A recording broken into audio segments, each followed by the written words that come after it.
प्रिय विद्यार्थियों, आज हम बीए अंतिम वर्ष इतिहास के द्वितीय प्रश्न पत्र राजस्थान का इतिहास एवं संस्कृति के अंतर्गत कालीबंगा की सभ्यता के विषय में चर्चा करेंगे।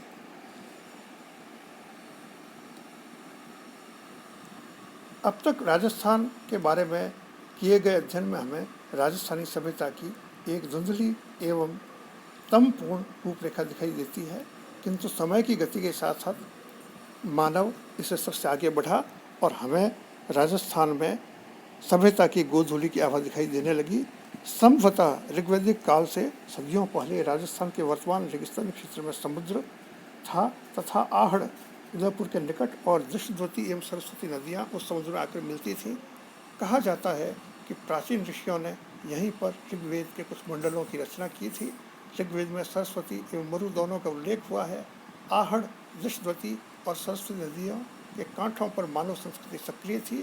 इन कांठों में उदित एवं विकसित सभ्यता और संस्कृति कुछ अंशों में हड़प्पा तथा मोहनजोदड़ो की सभ्यता के समकक्ष एवं समकालीन सी थी। आज से लगभग 5000 वर्षों पूर्व इन नदी घाटियों में मानव ने अत्यंत ही समृद्ध सभ्यता का निर्माण किया था। इनमें कालीबंगा और आहड़ की सभ्यता महत्वपूर्ण है। आज की वीडियो में हम कालीबंगा की सभ्यता के विषय में चर्चा करेंगे। राजस्थान की सर्वाधिक प्राचीन एवं महत्वपूर्ण सभ्यता के चिन्ह दृष्टवती और सरस्वती नदियों की घाटियों से प्राप्त हुए हैं। प्राप्त अवशेषों का अध्ययन करने के बाद पुरातत्ववेत्ताओं ने इस सभ्यता को सैंधव सभ्यता से भी प्राचीन बताया है। इन नदियों के कांठों में ऐसे कई स्थान हैं उस युग की सभ्यता की कहानी सुनाते हैं। लगभग 4-5 हजार वर्ष पूर्व इन नदियों के कांठों में मानव जीवन हिलोरें लेता था। उसकी सभ्यता एवं संस्कृति काफ़ी समृद्ध एवं विकासोन्मुख थी। इसके प्रमाण यहाँ से खुदाई में प्राप्त अनेक वस्तुएं हैं। दुर्भाग्यवश कुछ प्राकृतिक कारणों के परिणाम स्वरूप कालांतर में सरस्वती नदी लुप्त हो गई या भूगर्भ ही हो गई और इसी के साथ ऐसी सभ्यता के केंद्र का ह्रास हो गया। सरस्वती नदी के लुप्त या भूगर्भित होने का उल्लेख पुराणों में मिलता है। इस सभ्यता के लोप होने के संबंध में डॉक्टर गोपीनाथ शर्मा ने लिखा है कि संभवतः भूचाल से या कच्छ के रण के रेत से भर जाने से ऐसा हुआ हो।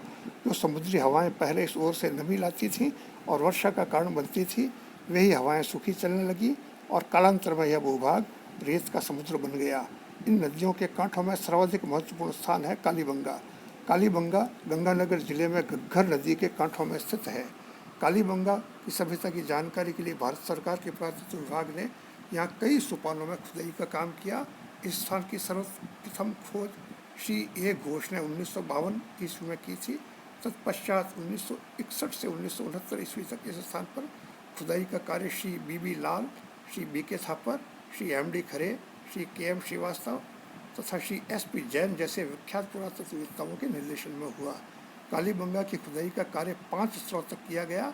प्रथम एवं द्वितीय स्तरों को हड़प्पा से भी प्राचीन माना गया तथा तीसरे, चौथे और 5वें स्तरों को हड़प्पा के समकालीन माना गया है।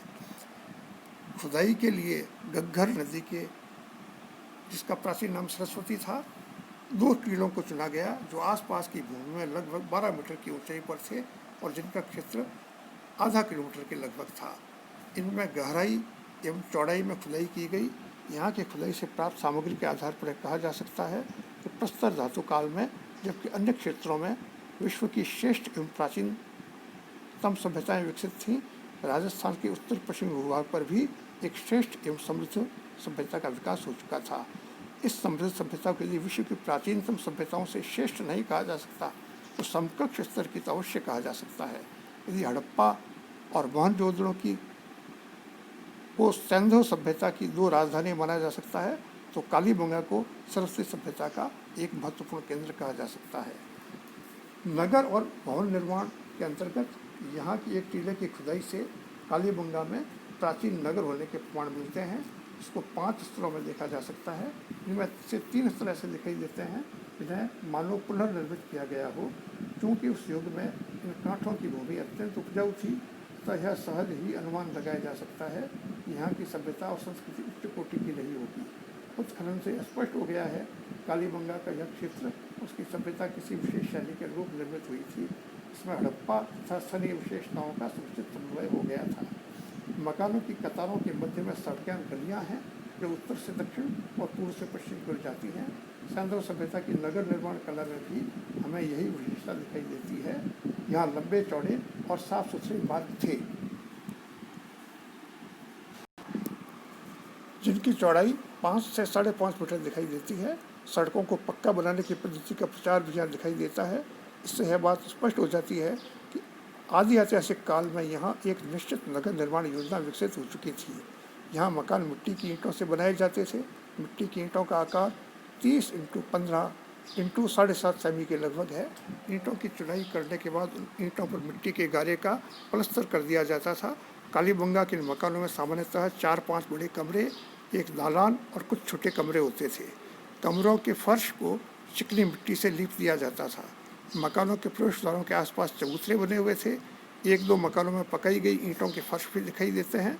इससे अनुमान लगाया जा सकता है कि संपन्न लोग अपने मकानों की फर्श को पकाई गई ईंटों से पक्का कर दिया करते थे, जबकि साधारण लोग चिकनी मिट्टी से लीप कर फर्श बना लेते थे। क्योंकि सैंधव सभ्यता की तरह हमें इस क्षेत्र की खुदाई में ईंटें पकाने का भट्टा नहीं मिला है, ऐसा अनुमान लगाया जाता है कि यहाँ ईंटें संभवतः धूप में पकाई जाती थी। पक्की ईंटों का प्रयोग नालियों और कुओं में किया जाता था, ऐसा कई अवशेषों से प्रमाणित होता है। मकानों से गंदा पानी निकालने की नालियाँ और मकानों के बाहर बड़े बड़े गड्ढे बने हुए थे, जिनमें गंदा पानी गिरता रहता था। गंदा पानी चारों ओर न फैले, इसके लिए गड्ढों में विशेष प्रकार के गोलाकार भांड एक दूसरे पर लगा कर रख दिए जाते थे और इन भांडों से बहने वाले पानी को जमीन सोख लेती थी। इससे ज्ञात होता है कि यहाँ के लोग भी जन स्वास्थ्य एवं सफाई के बारे में काफ़ी जागरूक थे। मकानों की छतों के लिए लकड़ी की बल्लियों का प्रयोग किया जाता था और मिट्टी की छत तैयार की जाती थी। मकानों की छतों के लिए केलूड़े का उपयोग नहीं किया जाता था। ऐसा प्रतीत होता है कि कालीबंगा के निवासी अपने मकानों की छतों को पक्का करने की कला से अनुभवी थे। मकानों की छत पर जाने की सीढ़ियाँ भी यहाँ देखी गई हैं। भोजन पकाने के लिए घरों में चूल्हे होते थे। प्राप्त अवशेषों से पता चलता है कि चूल्हे जमीन की सतह के ऊपर और सतह के नीचे दोनों प्रकार के बनाए जाते थे। जमीन की सतह के नीचे निर्मित चूल्हों में ईंधन डालने तथा धुआं निकालने के लिए विशेष प्रकार के छिद्र बनाए जाते थे। कालीबंगा के क्षेत्र में बड़े टीले की खुदाई के कुछ वर्षों बाद छोटे टीले की खुदाई का काम हाथ में लिया गया। खुदाई के अंतिम स्तरों पर हड़प्पा से भी प्राचीन सभ्यता के अवशेष प्राप्त हुए। इससे हड़प्पा पूर्व सभ्यता की संज्ञा दी गई है। यह सभ्यता अनेक बातों में हड़प्पा सभ्यता से भिन्न है। इस सभ्यता के सभी मकान कच्ची ईंटों से बने हुए हैं। साथ ही मकान की दीवारें हड़प्पा की भांति ठीक उत्तर दक्षिण अथवा पूर्व पश्चिम की दिशा में नहीं हैं। यहाँ लघु पाषाण औजार एवं तांबे की वस्तुएं हड़प्पा की सभ्यता की तुलना में अधिक प्राप्त हुई हैं। इस सभ्यता के बर्तन उतने कलात्मक एवं ठोस नहीं हैं जितने हड़प्पा के अवशेषों में मिले हैं। यहाँ से उपलब्ध पात्रों का अध्ययन करने से ज्ञात होता है उनमें से कुछ को अंतिम रूप देने के लिए ऊपरी सतह को गीली अवस्था में रगड़ा जाता था, जिससे धारियाँ लुप्त हो गई हैं। इन मृद भांडों को अधिकतर लाल धरातल पर काले रंगों से ही सादे ढंग से सुंदर ज्यामितिक डिजाइन देकर सजाया गया है। छोटे टीले के प्रथम एवं द्वितीय स्तर के उत्खनन से पता चलता है इसके चारों ओर चौड़ी दीवारें एवं खाइयाँ बनाई गई थी। इसमें बड़े बड़े कमरे, एक कुआं तथा लंबा दालान है। ऐसा अनुमान किया जाता है कि कालीबंगा की मुख्य बस्ती के बिल्कुल निकट एक सुरक्षा चौकी की व्यवस्था रही होगी। संभवतः यह स्थान सरस्वती नदी के क्षेत्र की सत्ता का एक प्रमुख केंद्र रहा हो और नगर व्यवस्था में सहयोग देता रहा हो। कुछ पुरातत्ववेत्ताओं की मान्यता है कि छोटे टीले के स्थान के नीचे स्थानीय शासक का आवास अथवा नगर व्यवस्था से संबंधित कार्यालय भी हो सकता है। बर्तन एवं अन्य सामग्री के अंतर्गत खुदाई से मिट्टी के कई बर्तन और उनके कई अवशेष प्राप्त हुए हैं। इन बर्तनों की कुछ विशेषताएं हैं। ये बर्तन काफ़ी पतले और हल्के हैं। इन्हें चाक पर बनाया जाता था, परंतु इन बर्तनों में सुंदरता एवं सुडौलता का सर्वथा अभाव पाया गया है। बर्तनों का रंग लाल है, परंतु शीर्ष और मध्य भाग पर काली और सफ़ेद रंग की रेखाएं स्पष्ट दिखाई देती हैं। इन बर्तनों पर चौकोर, गोल, जालीदार, वृत्ताकार, घुमावदार, त्रिकोण एवं समानांतर रेखाओं का अलंकरण किया गया है। अलंकरण में फूल, पत्ती, पक्षी, खजूर आदि की आकृतियाँ भी उत्कीर्ण की गई हैं। कुछ बर्तनों पर मछली, कछुए, बतख, हिरण आदि की आकृतियाँ भी देखने को मिलती हैं। इन बर्तनों को से पता चलता है कि यहाँ के लोगों को रंगों का पर्याप्त ज्ञान था और बर्तनों के अलंकरण में वे दक्ष थे। इन बर्तनों में मुख्य रूप से घड़े, प्याले, लोटे, हांडियाँ, रकाबियाँ यानी प्लेटें, सरावले, पैंदे वाले ढक्कन, तवे आदि प्राप्त हुए हैं।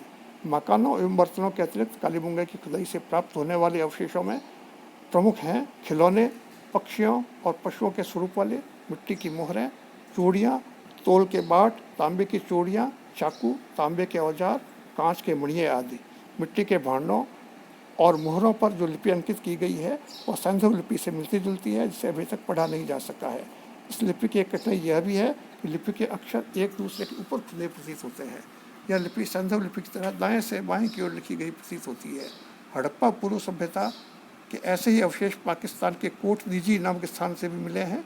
से पाकिस्तान के पुरातत्व विभाग ने कोट दीजी सभ्यता की संज्ञा दी है। उनकी संक्षिप्त रिपोर्ट से पता चलता है यह अवशेष भी हड़प्पा सभ्यता के पहले के हैं और पात्रों के डिजाइन में भी कालीबंगा के पात्रों से काफ़ी समानता रखते हैं। इसमें विशेष कर वह नमूना है इसके कोर और स्कंध पर हल्की पत्ती और काली लकीरें हैं। कालीबंगा के छोटे टीले से तथा कोट दीजी से प्राप्त संपूर्ण पुरातात्विक सामग्री अधिक प्राचीन तथा अविकसित अर्थव्यवस्था की परिचायक है। कालीबंगा की खोज ने पुरातत्ववेत्ताओं के समक्ष एक और नया प्रश्न खड़ा कर दिया है कि हड़प्पा पूर्व की सभ्यता के निर्माता कौन थे और उनका हड़प्पा वासियों से क्या संबंध था। एक संभावना यह हो सकती है कि हड़प्पा पूर्व के लोग, जिनकी अर्थव्यवस्था हड़प्पा के लोगों से काफ़ी पिछड़ी हुई थी, बिल्कुल भिन्न रहे हों और बाद में हड़प्पा के लोगों ने उन पर अपना प्रभुत्व जमा लिया हो।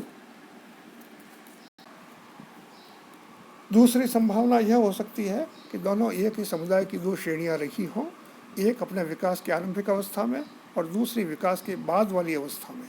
क्योंकि सैंधव सभ्यता का प्राचीनतम स्वरूप विकसित अवस्था में आने से पहले वही रहा होगा जो कालीबंगा और कोट दीजी नामक स्थानों पर देखने को मिलता है। यही आरंभिक स्वरूप समय पाकर अपने तकनीकी एवं भौतिक ज्ञान के सर्वतोमुखी विकास के फलस्वरूप विश्व विख्यात सैंधव सभ्यता के रूप में प्रकट हुआ होगा। यह क्रम वर्तमान युग में भी जारी है और एक ही स्थान और जाति विशेष के लोग बदलते हुए समय के साथ आवास, पोशाक एवं आवश्यक उपयोग की वस्तुओं में निरंतर परिवर्तन ला रहे हैं। प्रिय विद्यार्थियों, आज की वीडियो में इतना ही। धन्यवाद।